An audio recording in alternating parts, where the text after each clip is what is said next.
Hey, it's Seb from Screeches here. In this video we're quickly going to look at a Sylenth1 RAWSTYLE Screech. We've also seen in one of my previous videos, and today we're gonna look at it, how it's built, how it's made, and hopefully you will learn a lot from it, and maybe you can model some of the strategies I use to create epic hardstyle screeches. So if you like screeches, don't forget to download the free Hardstyle sample pack in the description down below. That is, if you haven't yet. But for now, let's quickly look at the RAWSTYLE Screech we've seen in an earlier video. The Screech is built with Sylenth1. Sylenth1 is a third-party plugin. It's very familiar, very famous. If you don't have Sylenth1, don't worry too much about it. You can basically make these types of screeches with any synthesizer you come across. So just try to understand like the bigger strategies. To make a quick recap, let's listen at a snippet from one of my earlier videos, and maybe it rings some bells which screech this is. So let's play it.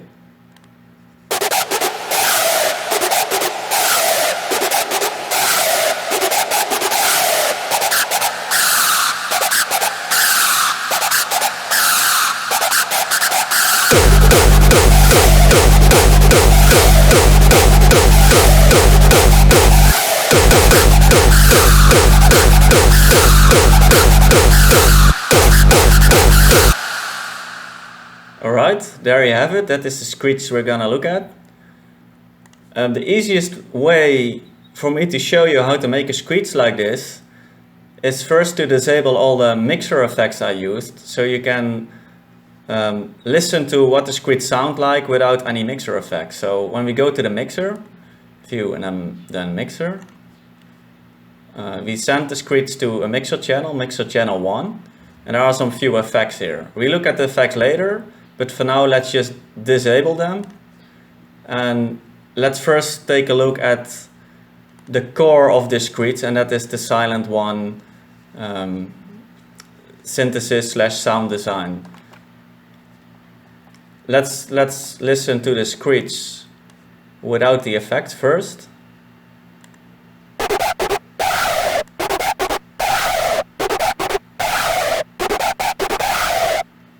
As you hear, the characteristics of the screech sounds the same, but you know, the effects definitely boost the quality and the space the screech is in. So we'll look at it later, but for now let's just focus on this one.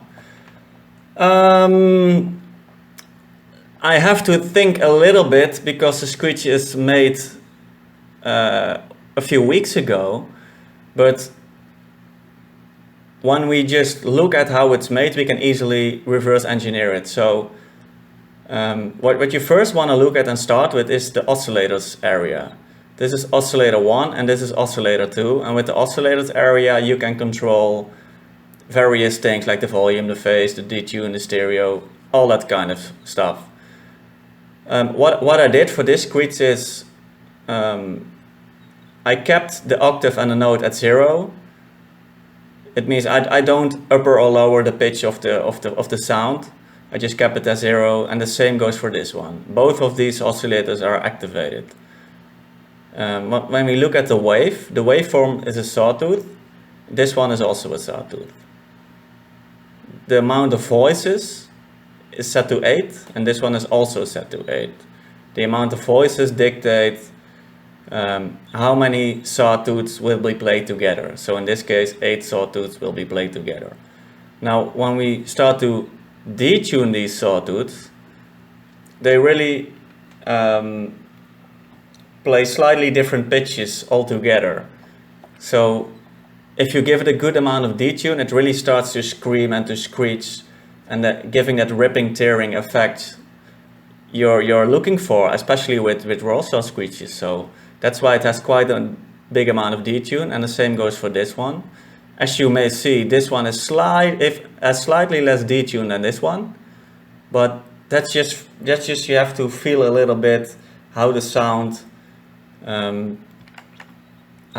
sounds. Yeah, that sounds weird, but how the sound sounds, and you just tweak on that. Maybe we can listen to it and play with it a little bit.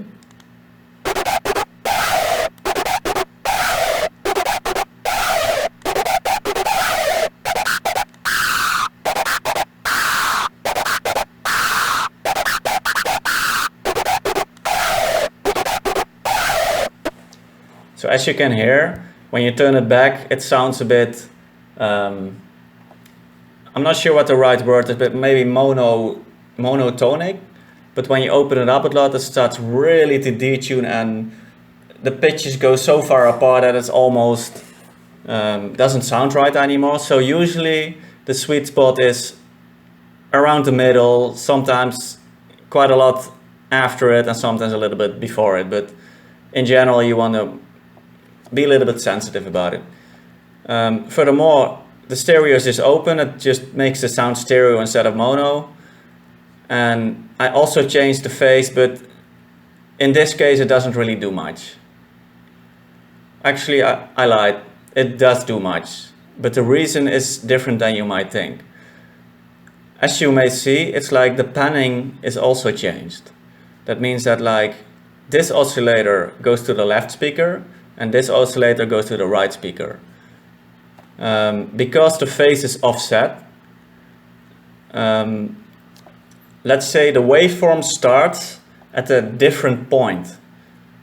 So in the left speaker, the waveform starts, let's say, at the beginning of the vibration, and in the right speaker, the waveform starts at the middle of the vibration. So that gives a wider stereo effect because both waveforms start at a different point. So you have a little slight unbalance between the left and right speakers that creates a wider stereo effect. But don't get too wrapped up around this. In the bigger picture, it usually doesn't matter that much. It's just a little tool I use to help the stereo image of the screech. But you don't really have to do that to create a screech like this. So when we move on from the oscillators to the envelope, there's a little amplitude envelope here, or a volume envelope, and it only has a little bit release to determine the duration of the screech when a note is being released. So if you're familiar with the basics of sound design, you already know what an envelope is and what it does and how it affects the sound. But if you don't, you can also get my book, Sound Design for Beginners. It's a book specifically written to discuss the essential basics of sound design and synthesis, mostly targeted at beginners or anyone who wants to learn how a synthesizer works. So if you haven't yet, you can get a copy by clicking the link in the description down below. Now, as far as the screech goes, the next section we want to look at is the filter section. This is the filter section. And in this case, we have given the screech a bandpass filter. You can see it by these icons here. This is a bypass, doesn't do anything. This is a low pass, bandpass, and a high pass. So by giving it a bandpass filter, the highs and the lows will be cut out, and it basically has just a band of frequencies that pass through.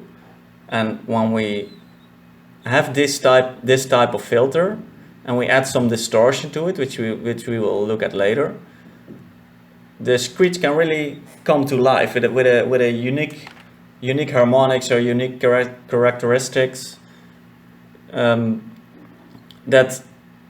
that we will listen to. But it's best just to listen to it, control the knobs while listening to it, and then find where you like the screech the most. So I'm going to show that to you right now by just playing around a little bit, and you probably get a feel for it, what it does. So let's play it.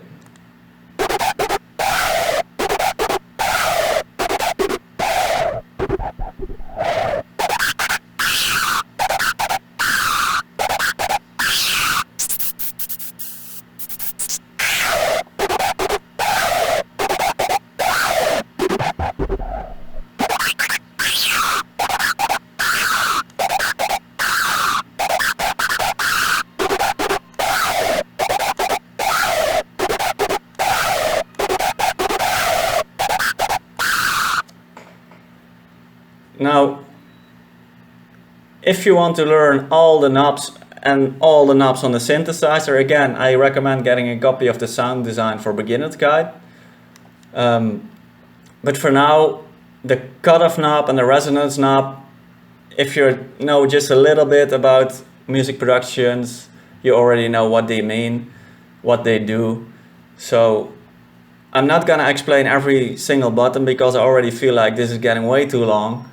But for screeches, it often works best to apply a filter, play with the cutoff and resonance functions, and add a little bit distortion to it, so that the screech starts to that the sound starts to change, and that the sounds start to generate some interesting harmonics to give it its own identity. So with that being said, that's why the filter is enabled here.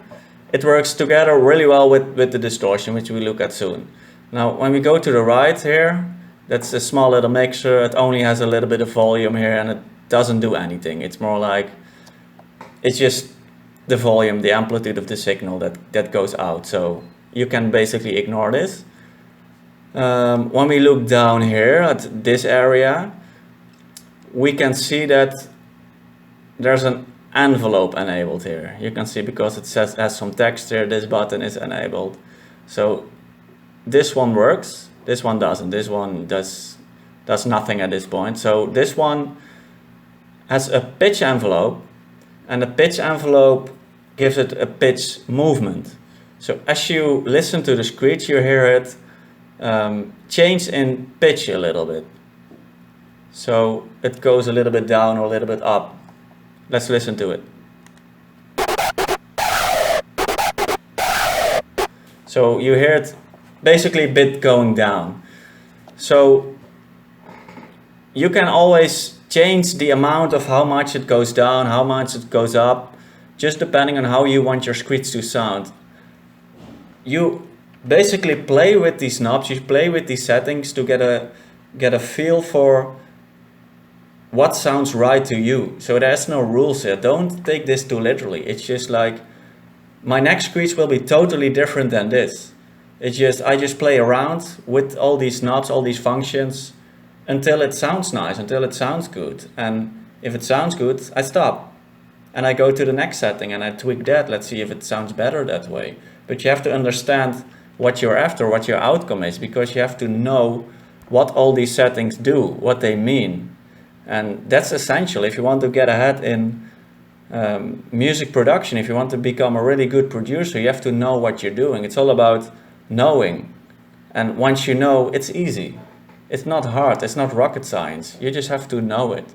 Just take your time to know it and to learn how these things work. And before you know it, you're awesome at it, you're good at it. So that's my philosophy. Anyways, let's take another look. Let's look at the LFO section. Both these LFOs are enabled.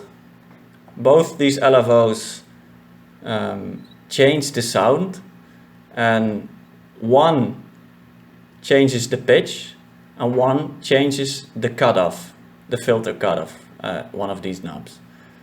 So what we can do is, like, when we change this gain knob, we can change the amount of LFO being applied. So let's just play the screech and let's just change the amount of LFO being applied so you can hear what it does.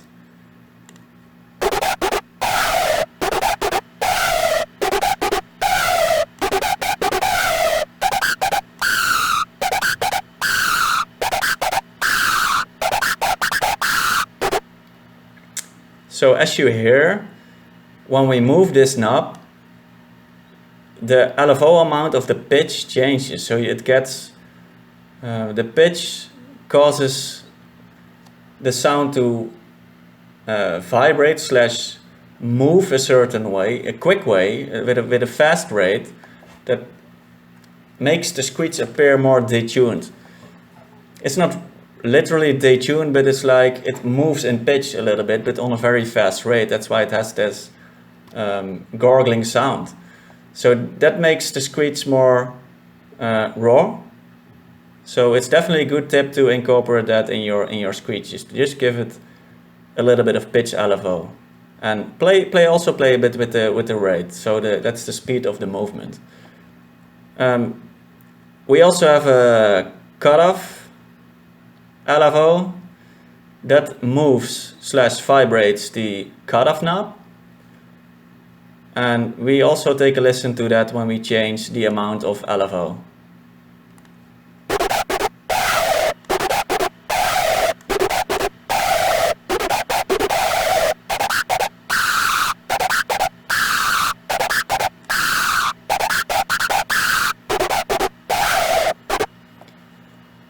This one may be slightly less obvious, but if you listen closely, you can definitely tell that frequency of the sound starts to sweep a little bit, starts to move a little bit.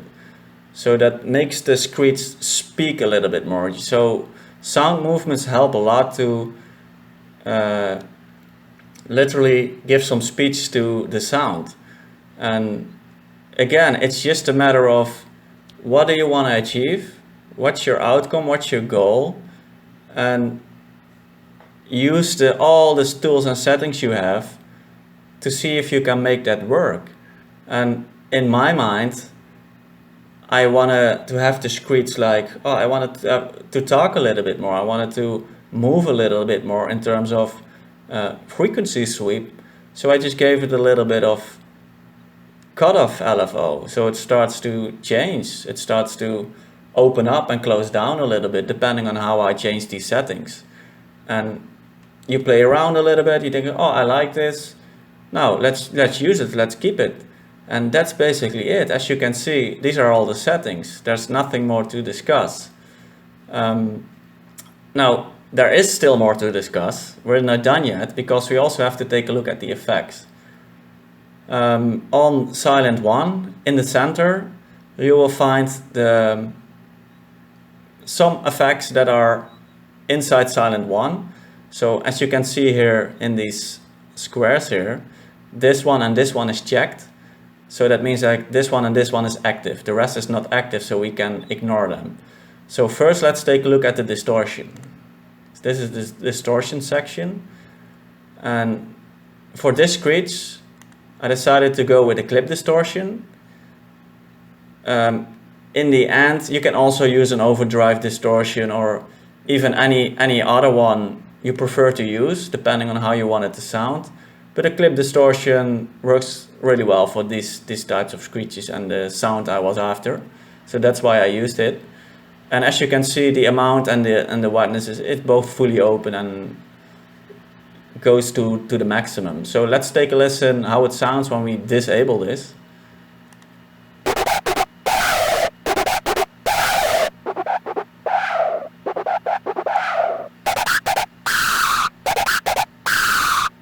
Now, as you may have heard, disabling or enabling this gives a huge effect.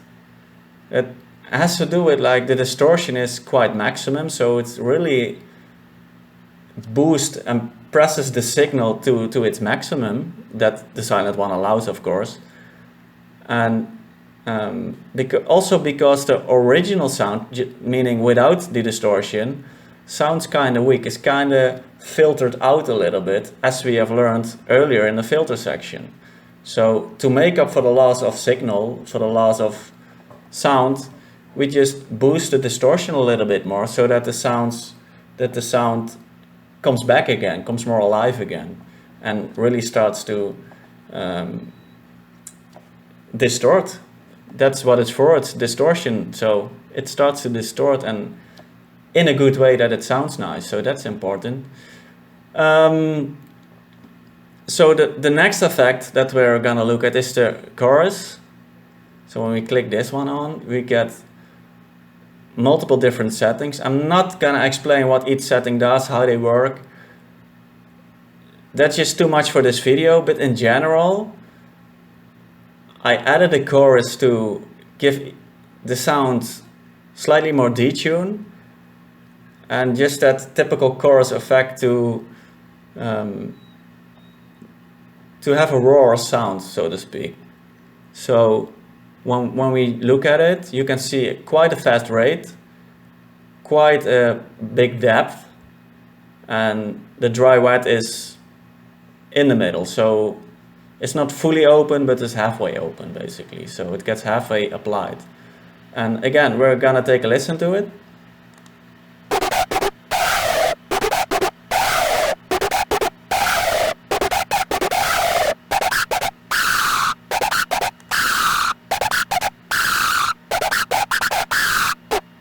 Now this effect is also quite obvious to hear.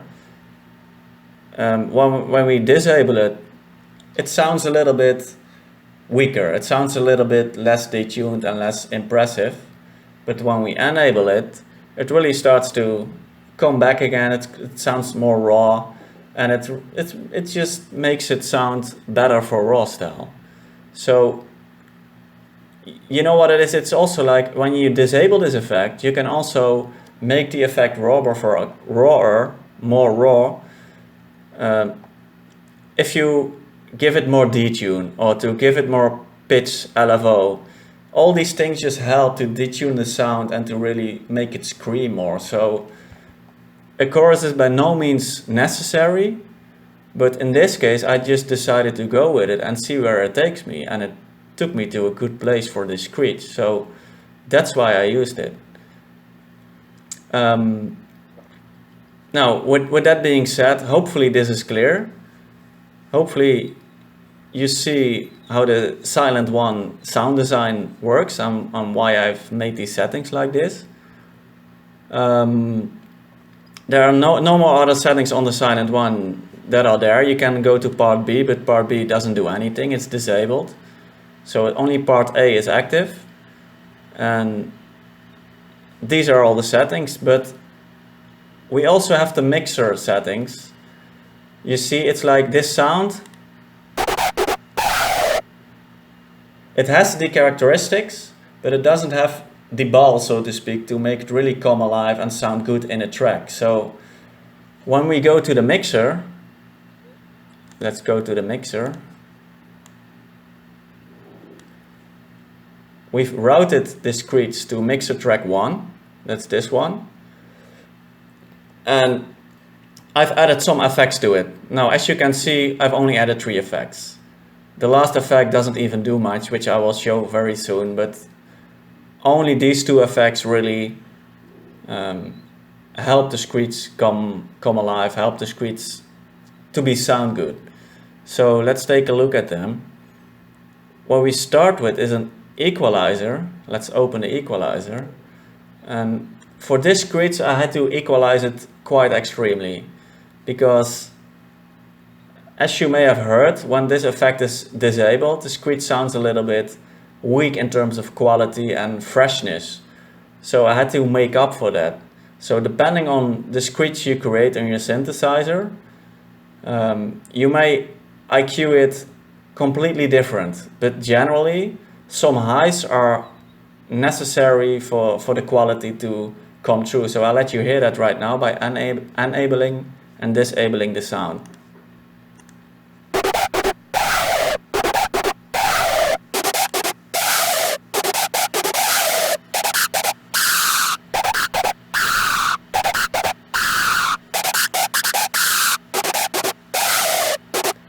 Now this one is really obvious, and as you can hear, it even almost sounds as if there's too much highs in it. So that also has to do with the fact that we've been listening to the screech for a while without a good amount of highs, and when we suddenly add in a good amount of highs, it starts to feel as if it's unbalanced. But that's not always the case. It's like the other effects in this chain also will contribute to seemingly having less highs in the sound. So let's just go to the reverb, and then you can already hear that the amount of highs is pretty okay, pretty decent for this type of screech. So before we do that, I was a little bit quick. I know I was a little bit quick, so let's backpedal a little bit. there are a few things here you can see. For example, you see a dip here. What does this dip do? Or you see like a dip here. What does that do? It removes some of the mids. And this dip, what does that do? Now you can just use common sense and know what it means. This removes all the low frequencies. This removes the upper high frequencies. So that's what they do. But the question is, why do we do that? So in this case, I find out like the very upper highs, let's say 15k plus, maybe 70k plus, just depends a little bit, are too hissy. It takes away a little bit of the, it doesn't take away the quality, but it sounds too noisy. It distracts a little bit. So you want to remove that hissiness a little bit, and then it sounds a little bit tighter. So that's why I do it. Is it necessary? Is it critical? No, it's not critical. No, it's not necessary. It's just a choice. And you just make sure that anything above this frequency range doesn't come through anymore. It just cuts it off. So that's what it does. The same goes for the lower frequency. This one is very arbitrary. You can move it to the left a little, maybe to the right a little, depending on the frequencies that are present in the sound. In this case, there's not much low frequencies in the sound, but I just want to make sure I filter them out here so the kick can go in there. The kick will take up this space and fill it up here. So that's why I took them out. But you can as well move it a little bit to the left, move it a little bit to the right. It doesn't change the sound that much. So there's basically that. And this little dip here, it's not a little bit, it's quite a wide dip. It just removes some of the mid frequencies. So by removing this, also the highs come through even more. So it's just the opposite of doing this. You dip it here a little bit. So that's what you're seeing right now. And these are all the settings that are enabled on the equalizer. So yeah, the next one in the row is the reverb. That's this one. The reverb gives it a sense of space.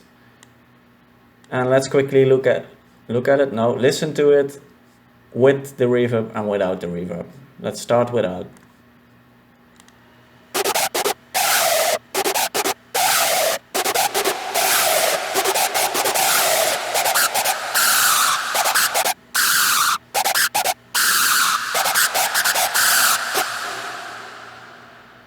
Now, using reverb doesn't really require any further explanation. It just gives the screech more space, it gives it more fullness, more wideness, and it's absolutely critical when you're making hardstyle to give your sounds reverb and in most cases also delay. A delay we didn't use.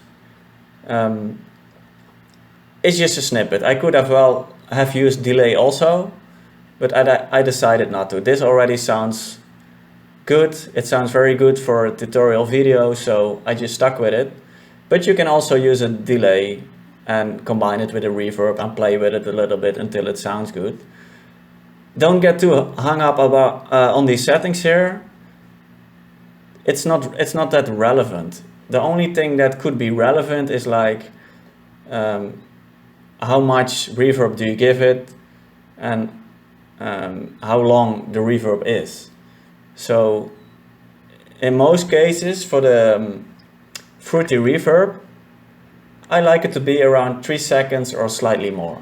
That gives it, that fills the sound up very nicely, but it also makes it long enough. If you do it too short, it feels like it's in a tight room. It isn't being played loud enough, so to speak. But that's personal taste. But generally, when you listen to many hardstyle tracks, they usually have quite an amount of reverb and quite an amount of decay. Yeah, there's basically that. You can play with all the settings. Make sure to be happy with your reverb. There's no really rules you have to do to make it sound good, make it sound professional. That's totally up to you. That's one more thing you may want to do. You may want to remove some of the lower frequencies of the reverb. Lower frequency in the reverb can cause it to rumble a little bit, but again, you just have to use your ears and see if it's really necessary, or maybe you don't even like it. So just go with your ears and with your instinct on this. Okay. Now, these were basically all the effects except for the wave shaper. When we look at the wave shaper, it doesn't really do much. It's just to limit the signal and to saturate it a little bit so it sounds a little bit louder, and that's it. You don't really need it. I just like to use it for the reasons I just told you. So for some screeches or sounds, I like to open it up more. For some, I'm closing it down more, or I don't use it at all. So it just depends on what you want to create. But let's just take a listen and see what it does here.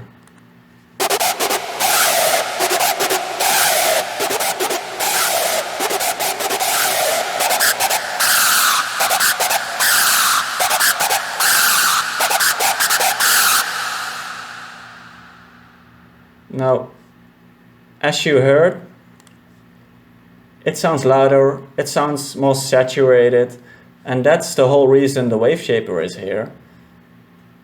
But it's by no means necessary. Don't focus too much on it. It's really not that important. When you really go down to the core of making these sounds, you can skip this. You see, there are only two mixer effects that I just had to add in, that I just like better on the FL Studio Mixer than on the Sylenth1 options after. There's also an equalizer on the Sylenth1, there's also a reverb on the Sylenth1, but personally, I don't really like them. It's like, on the mixer, there are some effects that I just like more, that just work better for me. But maybe you like this one more, then you're gonna use this equalizer. Or maybe you like the reverb in the Sylenth1, you're gonna use it. It's totally up to you. But anyways, I know I'm ranting a little bit, so I'm gonna wrap it up here because that's gonna way too long. You have seen how to make a screech. It's really not that complicated. You just have to play around with it and know what all these settings do. That's the most important. It's not a magic pill or a magic how-to tutorial that solves all the problems of how to make screeches or whatever it is that you need to make. It's just your understanding of things and the experience you need to be more free in creating whatever it is that you want to create. It just requires learning and experience. Now, if you want to take your learning to the next level, you can also obtain my mentorship. That means that we can work together one-on-one, and you can ask me anything you want to help you really get to that professional level. So just look in the description below for a link, and maybe we will meet again soon. With that being said, make sure to subscribe. Don't forget to hit that bell icon also, and I'll see you in the next video.